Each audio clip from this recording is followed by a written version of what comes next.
Welcome to the Modesta Mahiga 360 Leadership Podcast. I am your host, Modesta Mahiga, on mission to build globally competitive leaders, organizations, and industries.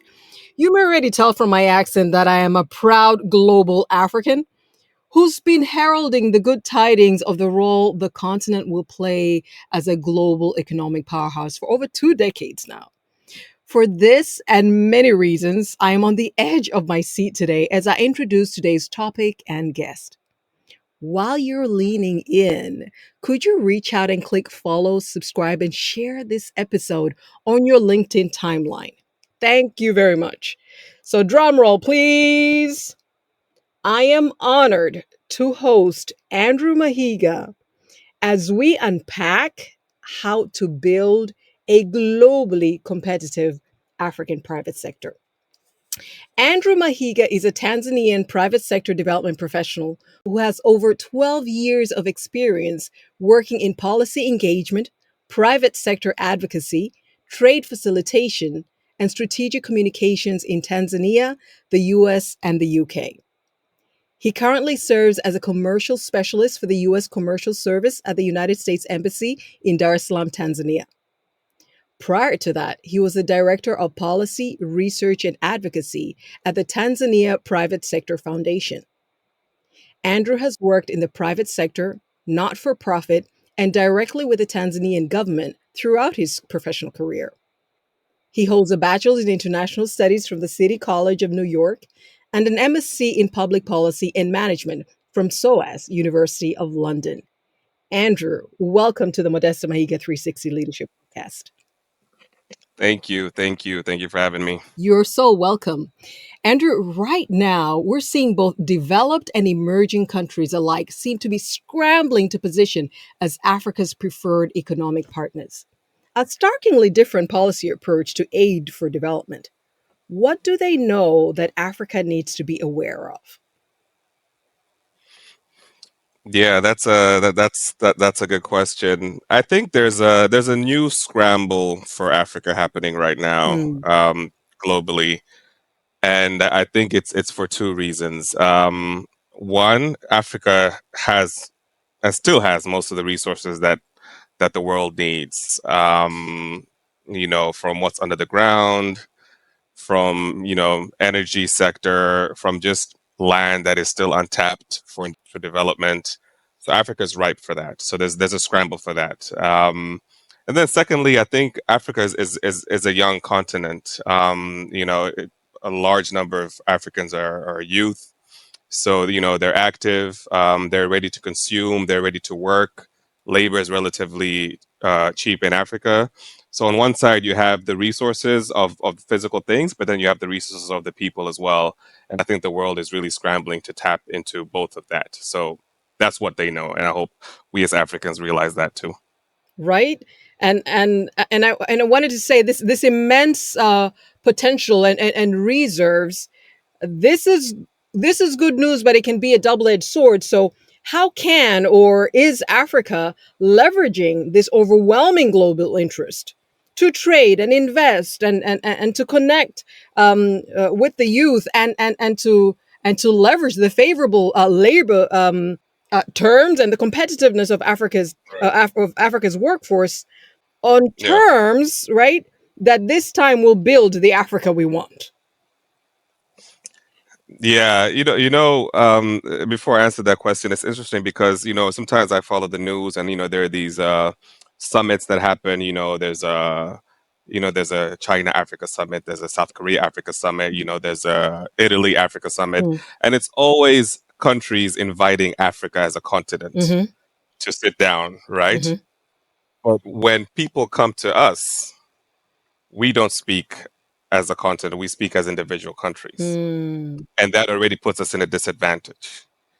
So what I think is, especially when we know eyes are on Africa, the money is being redirected to Africa, the resources are being redirected to Africa, we really need to sit down and speak. Of course, it's difficult. We're a large continent, very diverse in our culture, in our language, in our practices. But at least regionally, we need to speak or negotiate as a collective partner. Mm, And when what I mean by that is, for example, I'm Tanzanian, I'm from East Africa. Whoever comes to Tanzania needs to know that not only are you speaking for the interests of Tanzania, but we as a regional bloc, as the EAC, this is what we want and this is what we require. It already gives you some sort of leverage because now you're speaking about a lot more people and a lot bigger GDP. mm, So you really, especially at this stage, once African countries develop and now they're industrial, they're approaching first world country, then you can start speaking individually as a country. But at this stage, I think you put yourself at a disadvantage if you speak as an individual country to these large partners or these superpowers globally that are coming and looking at Africa. So yeah, collectively speaking, collectively negotiating. And then why I say that also is it becomes harder for someone to manipulate you, for example, to say that, oh, well, if you don't agree with what we're offering, then we'll just go to your neighbor. mm, You can say, no, actually, me and my neighbor are on the same page, right? so that kind of gives you a more level playing field. It really it's a mindset shift because, as you know, as individual countries, we've been since post-colonialism, we've been receiving a lot of aid and grants. So you're inclined to speak to investors and business people as an individual country, with that recipient of a donor or a loan mindset. We really need to change our mindset and say, hey, listen, we are a regional player. We are a economic bloc. Our people speak the same languages. Our people move in and out of borders. Our people are trading with one another. So not only are you speaking to me as a country, but you're speaking to my neighbors. And I think it really levels and changes the game.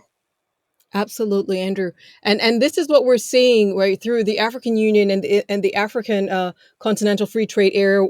We're now thinking as a bloc. We're thinking as a continent. We're thinking as Africa, the power. And I really appreciate what you're saying, that you can even do that regionally as East Africa.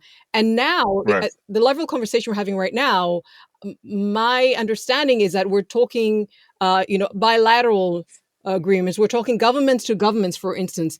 But I wonder then, because the private sector is critical to the success, of where Africa is going and how Africa can really benefit from renewed global interest, renewed global trade and investment. Um, Right. what does it take then to build a globally competitive African private sector? You mentioned already, okay, so harmonization would be great. Trading as a block would be great. How can the private sector uh, really harness what AFTA is providing, what the African Union is doing, to then build a solid private sector? Because then we're talking about value chains. We're not just talking about one country and what it can offer. We're talking about uh, different countries and their competitiveness across the value chain. Absolutely. And that's sort of the $1 million question that I've been that I work on every day and try to address um, but I think there's a few areas that private sector can be more globally competitive in Africa. Hmm. I think one, private sector need to be more involved in when governments are formulating their policy development plans, their policies, their strategies. Like private sector need to be in the room to influence, these visions that African countries are coming up with. Their Mm, 25-year vision, their 10-year vision. There needs to be more private sector in the room developing these visions with them. Very often we see governments develop their plans and strategies and share them with the private sector yeah, or its citizens, right? This yeah. is what this is where we see our country going in the next 10 years. Like, okay, your government, we get it, but was this developed with private sector and did they have an input, So Mm, that's one, is develop these things with private sector. The second thing is also allow private sector to implement some of your government projects and plans, mm, right? And I'm thinking public-private partnerships when I say this.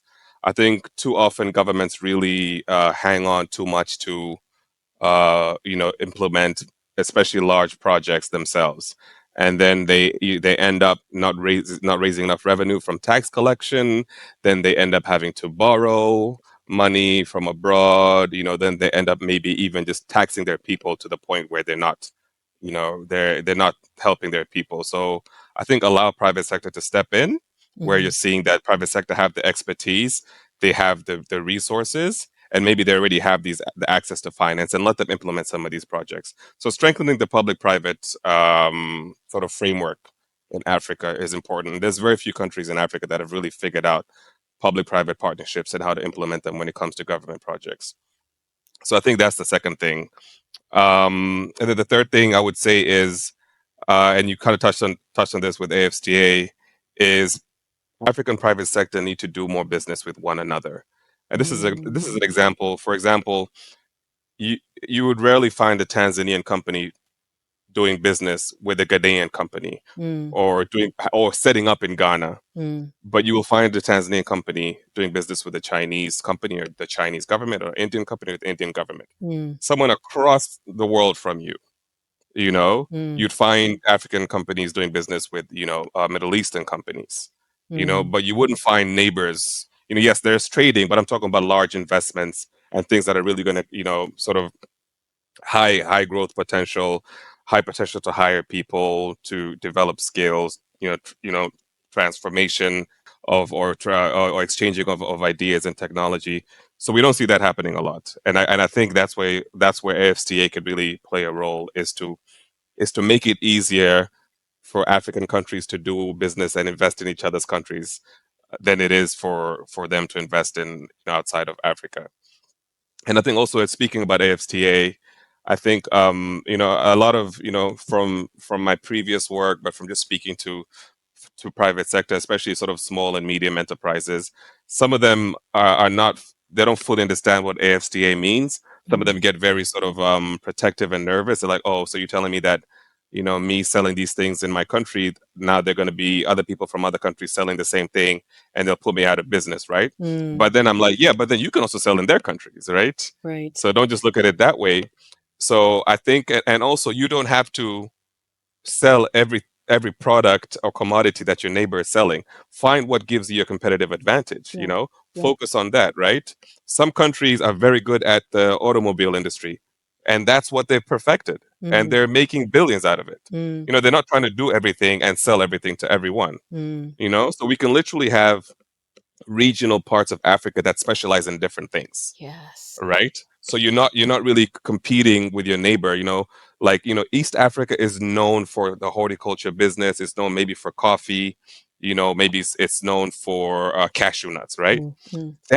Those are the industries we need to develop to the best of our ability to give us that competitive advantage, so that other parts of Africa are dealing with other industries. And that's how you sort of like you reduce the nervousness, and everyone is focusing on what they're good at and what's available where they are. So I think that's how we develop the private sector, and also how AFCA can maybe be tweaked in a way that it promotes countries and regions that have a competitive advantage, and not just allow sort of a free for all, which I think will create some sort of panic. Yeah, if not controlled.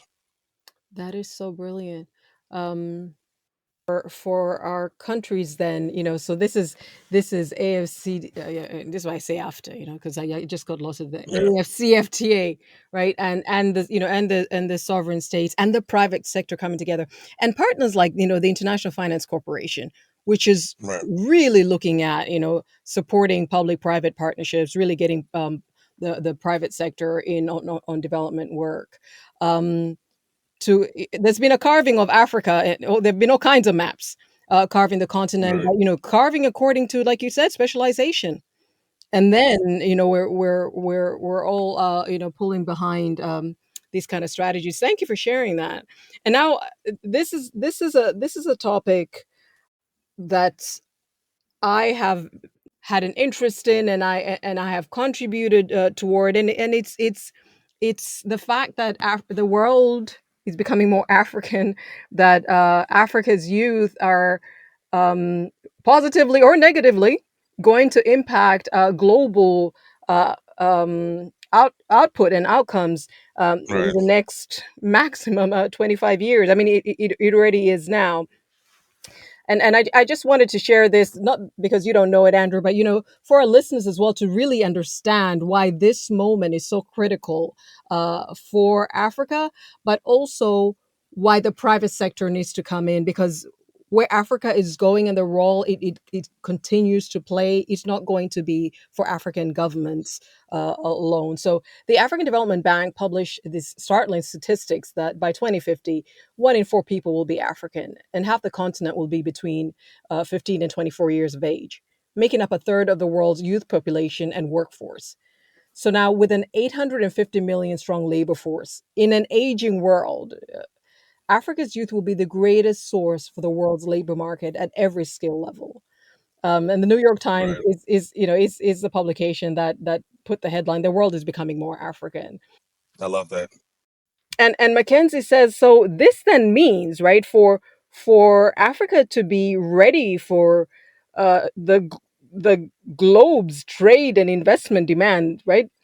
It will have to Tertiary institutions have to supply 1 million world-class graduates per year. I actually heard this on a McKinsey podcast. So we really don't have much time. So Yeah. who needs to take action? What should they do differently this time to prepare Africa's youth to deliver the world's solutions within the next decade or so? Yeah, it's a great question. I think there's everyone needs to play a role. Everyone has a little bit of responsibility. Um, I think first and foremost, the way the world is advancing technologically, um, you know, African youth and education institutions really need to catch up to that. I Mm, think, with AI and just how software is moving so fast, how tech is moving so fast, and jobs, it's taking over jobs, and these mechanical jobs that people are doing are yeah. going to be extinct very soon. So I think first, I think, is to introduce these sort of technology STEM subjects in schools a lot earlier. Mm, Even before high school, if possible.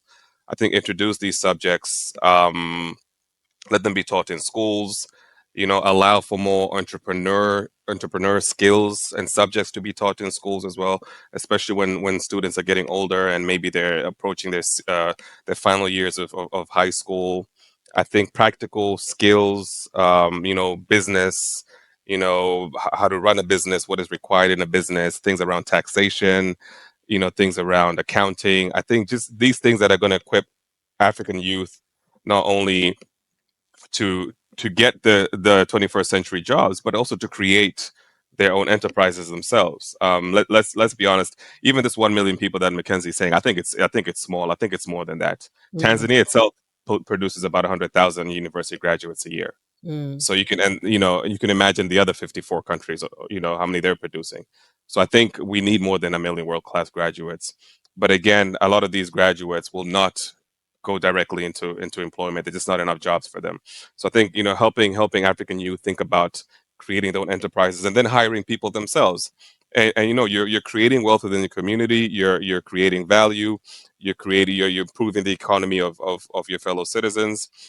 So I think in a way our education system needs to be drastically transformed as far as the subjects that are being taught and how they're being taught. A lot more practical subjects, a lot more business and entrepreneurship minded subjects. And you can do business as any sector. Sometimes when you say business, people think about, but I don't want to go to business school, or I don't want to study economics. Like, no, there's business in health, there's business in education, right. there's business in agriculture. Literally anything you want to do, there's a business angle to it. So Yeah. that's what I mean about business and entrepreneur skills. And I think my last point on this is how does private sector get involved, or how is private sector incentivized to skill African youth?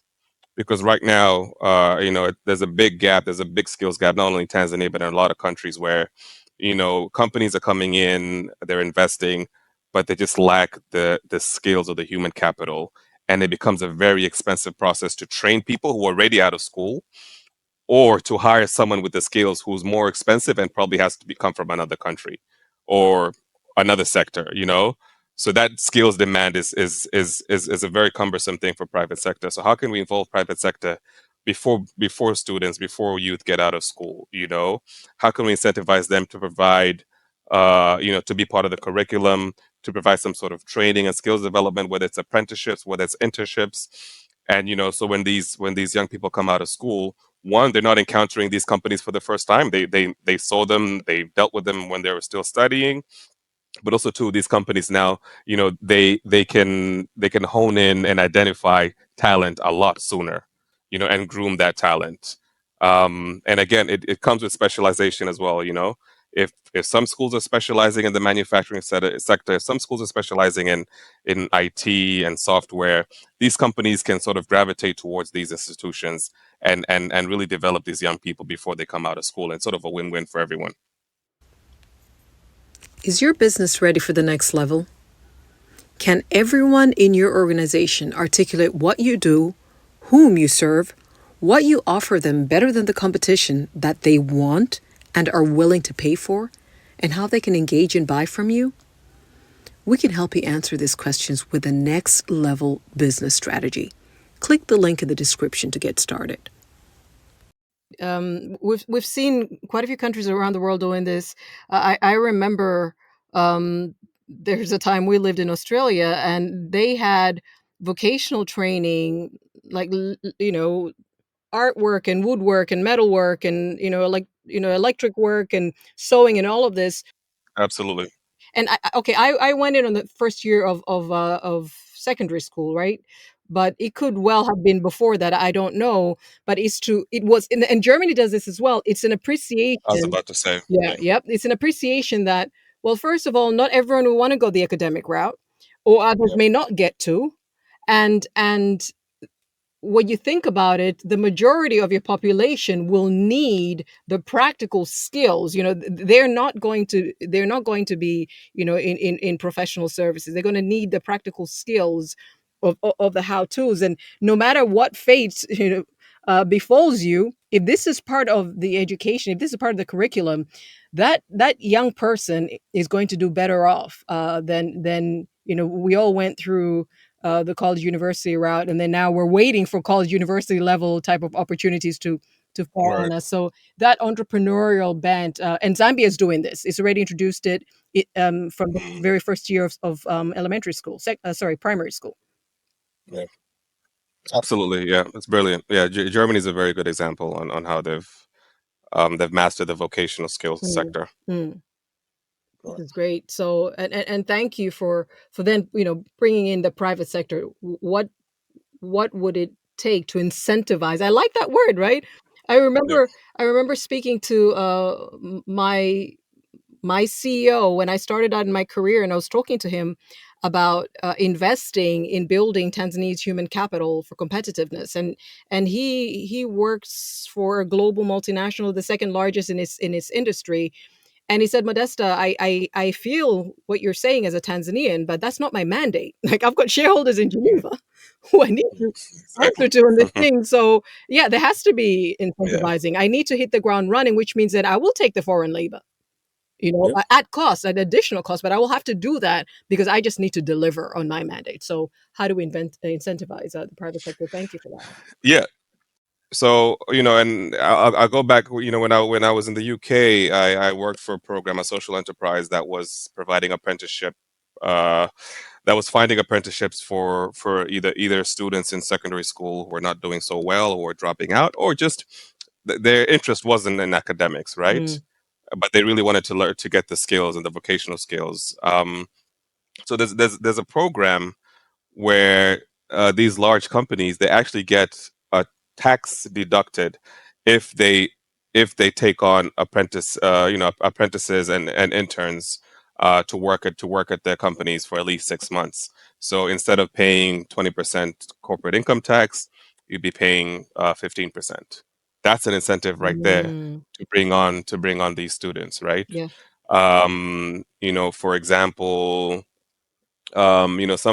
some companies pay a skills development levy, right? Mm, And the aim of that levy is the government collects that and it takes it to skill and train young people so that the workforce has better qualified young people. But I would even take it a step further as to allow private sector to manage that levy. If we're already paying yeah. taxes, we best know what skills are needed out there, So good. right? We best know where to allocate this funding and this support, so let them dictate where it goes by just looking at where the demand is, right? Yeah. Because right now, so there's basically two ways of that, incentivize them when they're paying, when they're paying taxes to pay less, or the taxes that they're already paying, give them wiggle room to manage them, and to redirect them to the skills and the competence that they need. So yeah. That is so good. This kind of, ties in with all of that. As African leaders now, going to the individuals in our respective institutions and spheres of influence on the continent, in the diaspora, um, what role can we play to build the Africa we want, and tip the course of Africa's trajectory for shared prosperity? Now I remember that book. It's Our Time to Eat. I'm not talking about Africa doing that to the world, like, oh, you need us now. Now it's our time to eat. No, but rather Yeah. we understand that at this juncture, I mean, Africa always has been critical, but we understand there's an opportunity for Africa to truly bring solutions to the world. So we Yeah. want to work towards shared prosperity with the rest of the world. But what call would you have to African leaders in our institutions and our spheres to contribute towards building the Africa we want? I think, okay, I'll look at it from a business and private sector angle, because that's what I do. Hmm. I think we, and I say we, myself included, our leaders, people in spheres of Hmm. influence, is to be more actively pro Africa. And what I mean by this is, for example, support African businesses. Mm, You know, this business, support your local business, mm, even in your neighborhood, mm, right?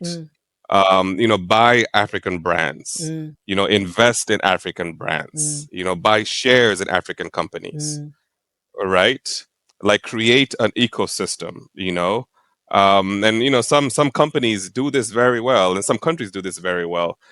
Literally, it becomes, you're incentivized to support local companies and local products, because one, they're cheaper, or two, you get some sort of rebate or relief out of it, Yeah, right?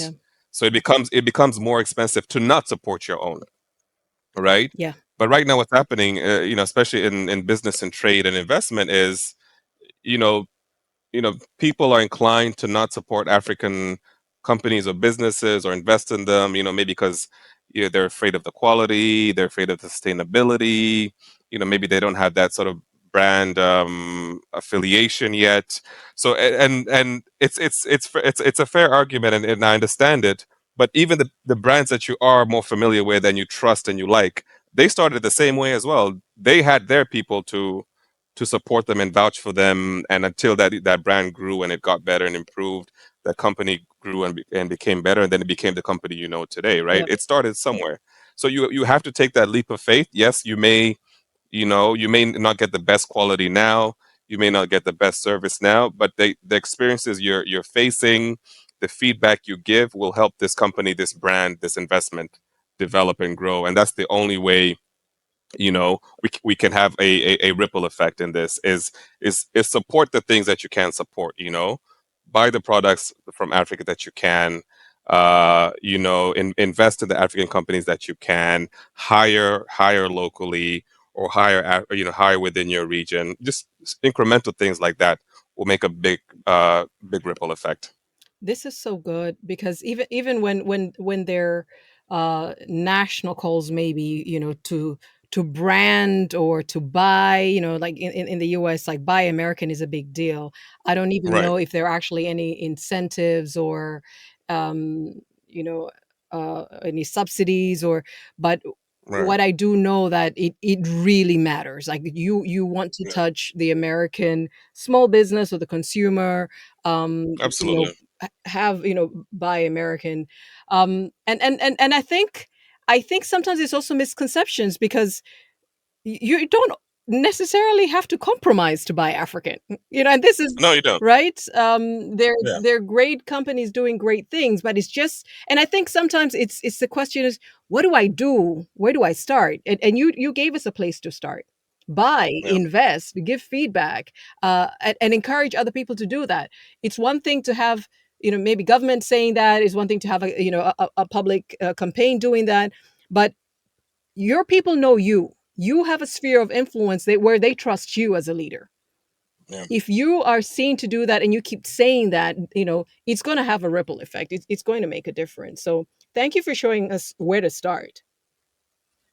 Um, Absolutely. and this is taking me to you, Andrew. I know you to be intentional about supporting African, Tanzanian, small businesses, supporting individuals, that you go out of your way. And I wonder, as a leader, how do you keep Africa's development an active and urgent concern in your pursuits? Like, you're busy. You've got a lot of things. Right. Your husband, your father. You play golf. You do. I mean, you do many things, and you contribute to so many causes. You sit on boards. But how do you make sure then that you are intentional about representing and voicing Africa's development? Yeah. No, yeah, it's something. And thank you for that. I didn't even know I did it as much as I thought. I think I still think I could do more. But I think it's through the little things that I do. It's through my work. It's through how I mentor and advise young people. I'm always like, and this is not to like, pat Yeah, myself on the back, yeah. but I'm always like, I wish there was someone like me when I was Mm, a teenager, or a young mm, adult. I wish there was someone like me that really cared, about my people and our development.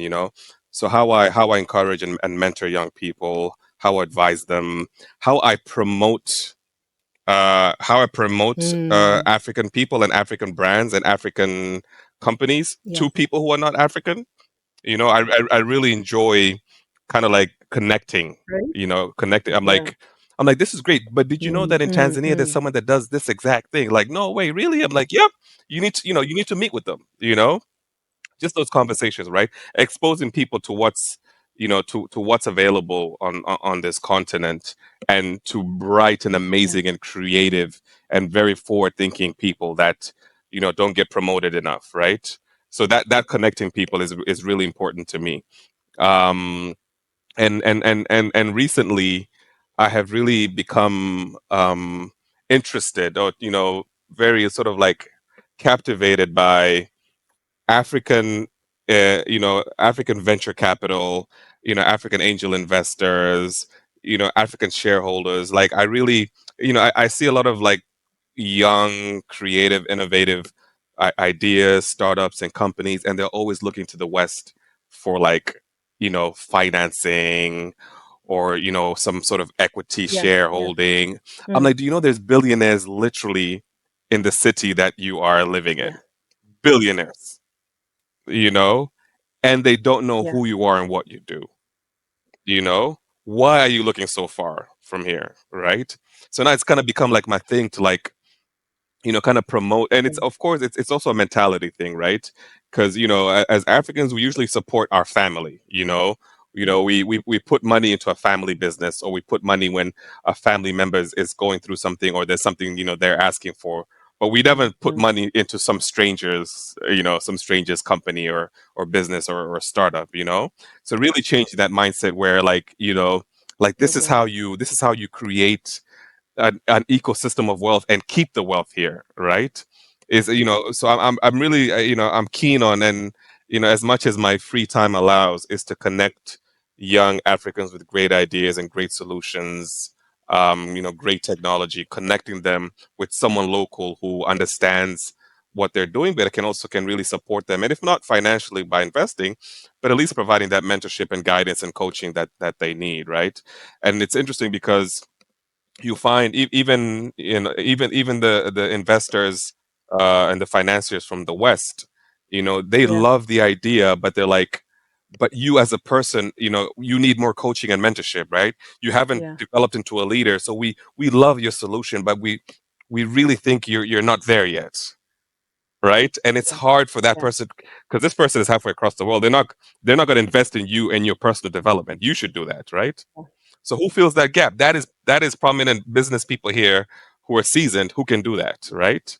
They can invest their time in you, you know. So that type of investment as well, I'm very keen on. So it's kind of like growing this ecosystem of Africans investing in African ideas, which is an uphill battle, But I think there's so much potential that's being untapped. There's so much money that some Africans are making, and they take their money elsewhere. They rarely invest it in people or companies or ideas that they don't know personally, which I'm trying to change that. Leader, if you've been applying for next level opportunities without success, it's probably because your CV, bio, and LinkedIn profile don't reflect the real value your knowledge, skills, experience, and expertise brings to the table.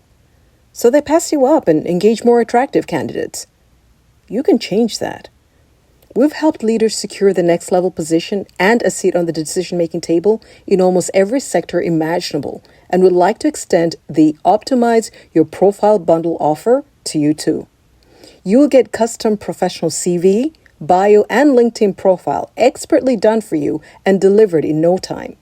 Click the link in the description to take advantage of this incredible limited time offer today so you never get passed up for opportunities again. I love this, Andrew. And what this is telling me is that there is this gap, right, between demand and supply. And most of the time it's information. That's why you keep on saying, I like being a connector. Mm, Like I'm being more intentional about being a connector.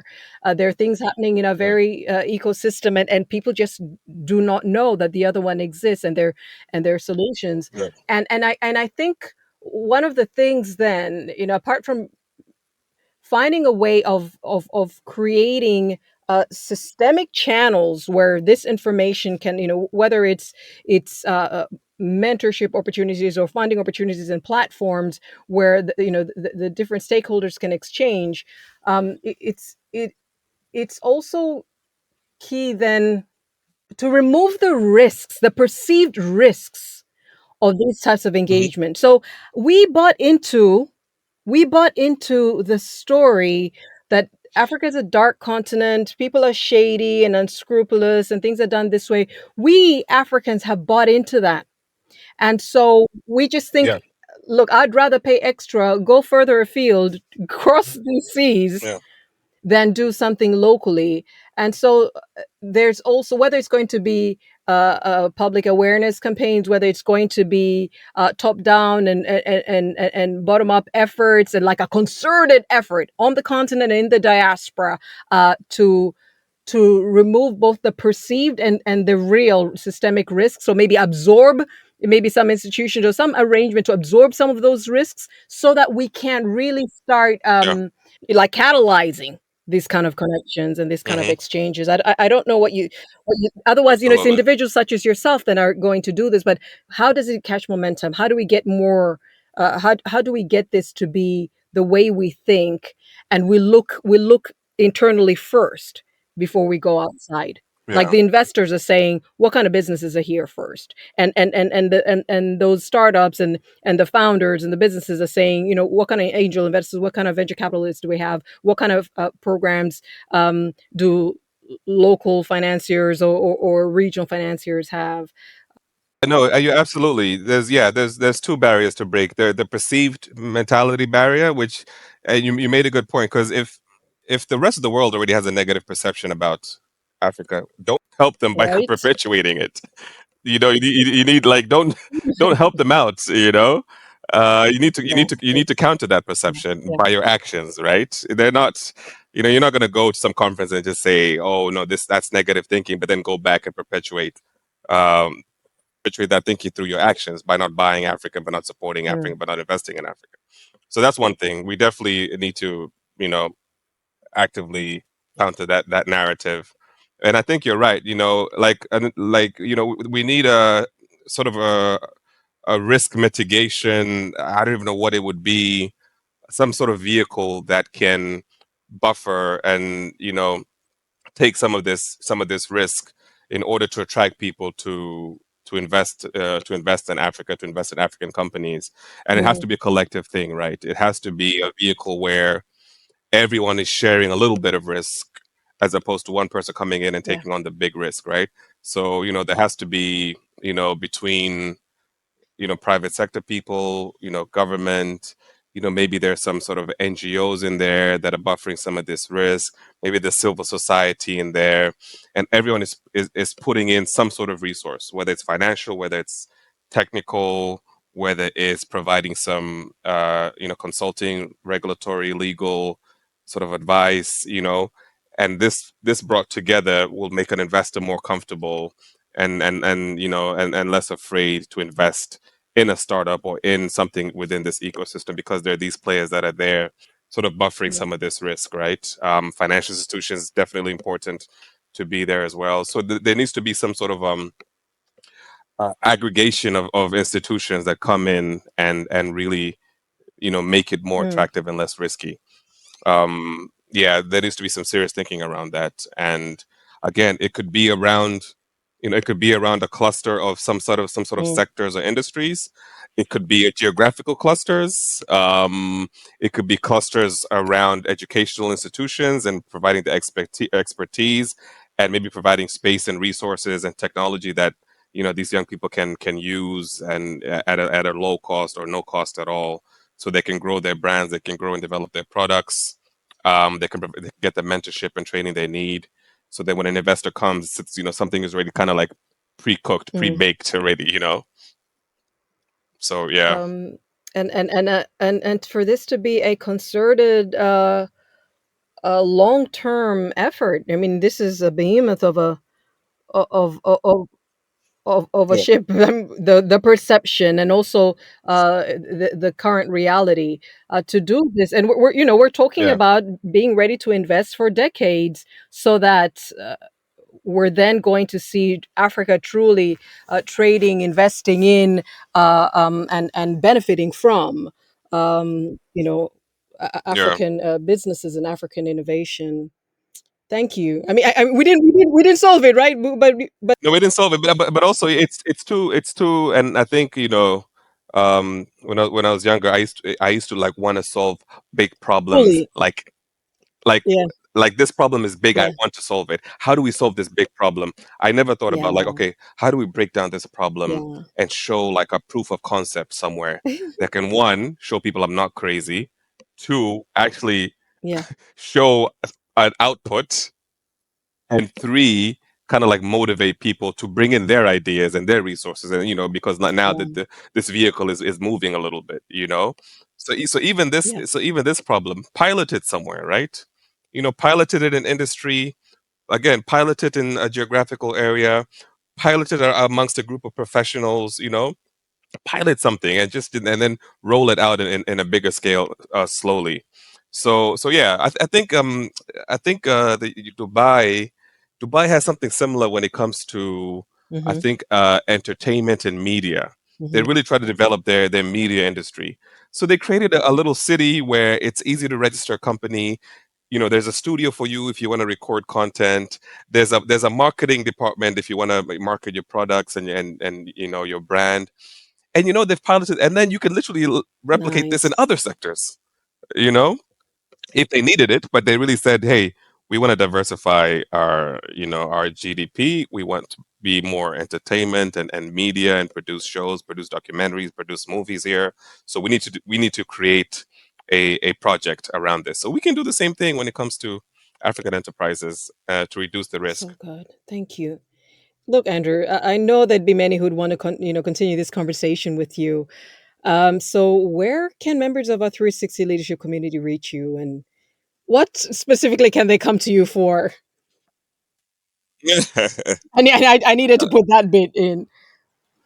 I guess I don't. I guess the connecting. Yeah. The Yeah. connecting people here in Tanzania.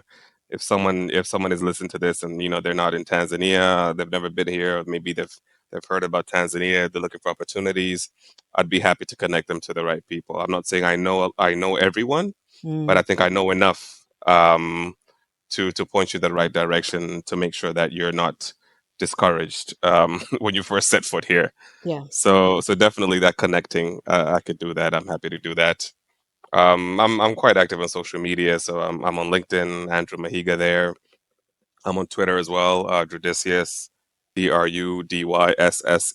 I think those two platforms I'm most active. So find me on LinkedIn or on Twitter. Yeah, and I'd be happy. I'd be happy to engage. Andrew, thank you so very much for this enlivening conversation. It's actually left me with more food for thought than I started off with, and I'm the one who had the questions.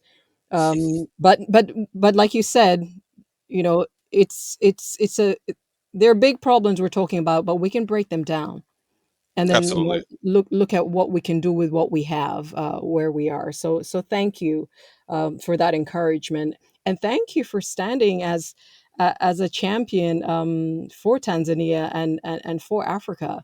And I know people, we have listeners on the continent, yes, and in the diaspora, and there's great interest from the US on trading and investing in Africa. Right. And the question is always, I recently interviewed Kendra Gaither. She's the president of the the U.S. Africa Business Center of the Chamber of Commerce. And she said, often people just don't know where to start with the continent. And you Yeah. just said, Yeah. listen, ask me about Tanzania. Potentially you could Right. start in Tanzania. So thank you for that. No problem. My pleasure. Ladies and gentlemen, thank you so very much for joining us for the Modesta Mahiga 360 Leadership Podcast. If you enjoyed this episode, please do follow, subscribe, and share it on your LinkedIn profile. Until the next time, listen, remember this. We're taking on big global challenges, and we're looking at how each individual leader can contribute towards solving them. But I'm going to say this, as I say with every episode: you can only lead others as well as you lead yourself. So start with your 360 leadership, and then you'll identify the areas in which you can step in and affect people, organizational, and industry impact. Until the next time, have a great one. Bye.